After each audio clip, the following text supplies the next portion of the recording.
Hi, and welcome back to the channel.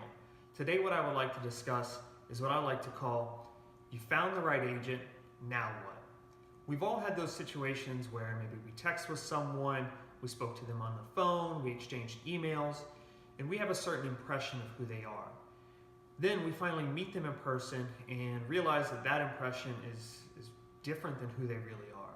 And so that same thing can happen when dealing with your real estate agent.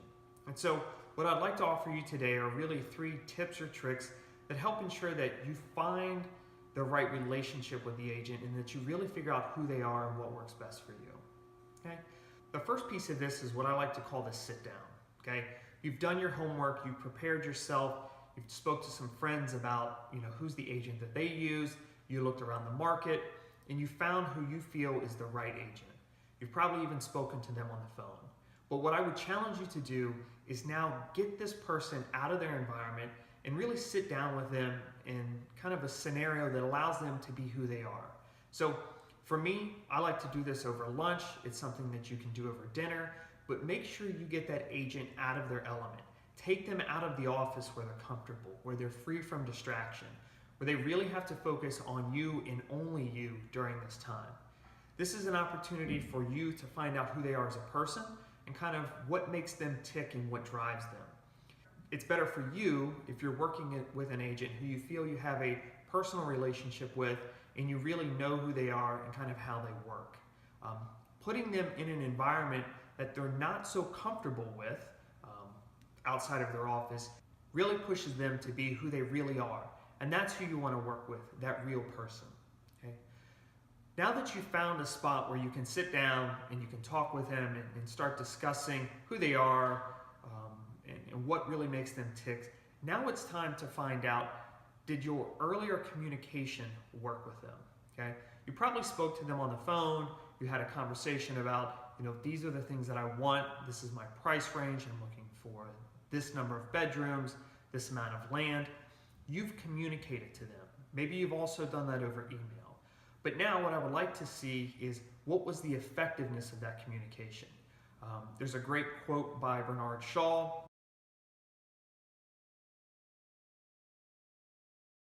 And the effectiveness of communication is what's really important here. And did your agent listen? Okay? This is definitely a test for the agent. You've provided them the right information.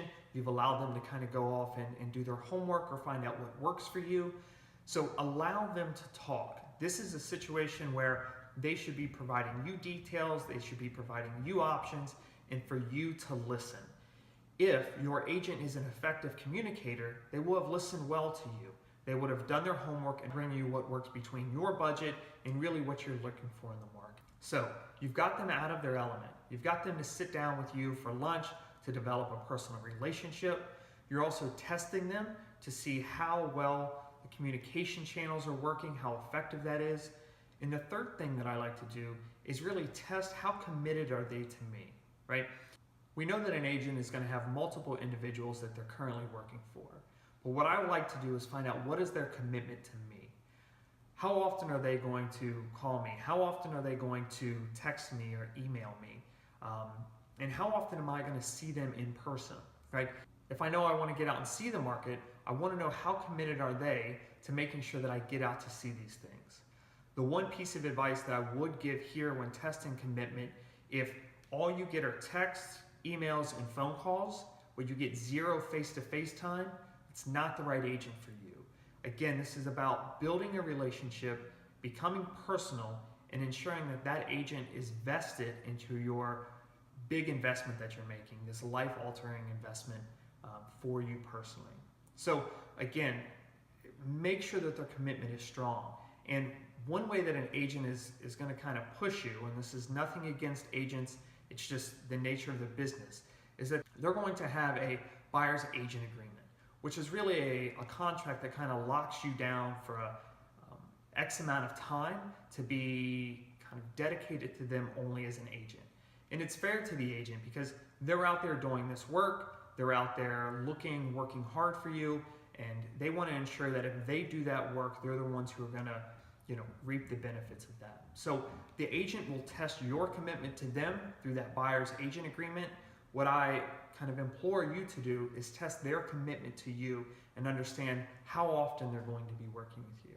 So again, I want to challenge you to get out and have a sit-down conversation with them. Create something that's personal. I want you to understand the effectiveness of communication and what's working well with them, what's not, and are they listening to what you originally told them? And then I want you to test really that commitment. How committed are they going to be to you, and what level of commitment will they provide? So again, I think these 3 items will give you a better understanding of who the agent is, how you're going to work well together, and again, to make your overall experience the best it can be. So again, I hope this was helpful. I hope this gives you some insight into, once you've done your homework, you've found your agent, kind of the now what piece, and what I like to call the meetup, or almost a little test. So thanks again for joining. I hope this was helpful. Don't forget, leave questions or comments below. I'll be happy to get to them. Also subscribe to the channel so that you are notified whenever I'm posting new videos. And thanks again, and talk to you next week. Thank you.